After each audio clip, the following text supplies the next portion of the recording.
Hello friend, मेरे YouTube channel पर आप सभी का स्वागत है और आप लोगों के लिए मंगल कामना करती हूँ। आप लोग स्वस्थ रहिए, मस्त रहिए। देखिए, बहुत प्यारा सा भजन लेकर आई हूँ, आप लोग सुनिएगा और चैनल लाइक सब्सक्राइब करिएगा।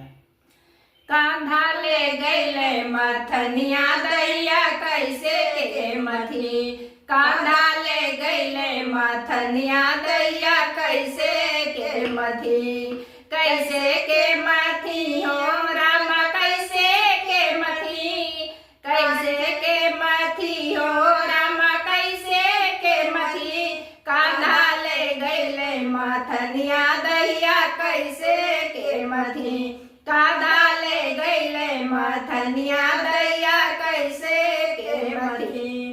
बागों में गईले बगीचा में गईले, बागों में गईले बगीचा में गईले, मथनी मलिया के दे अइले दैया कैसे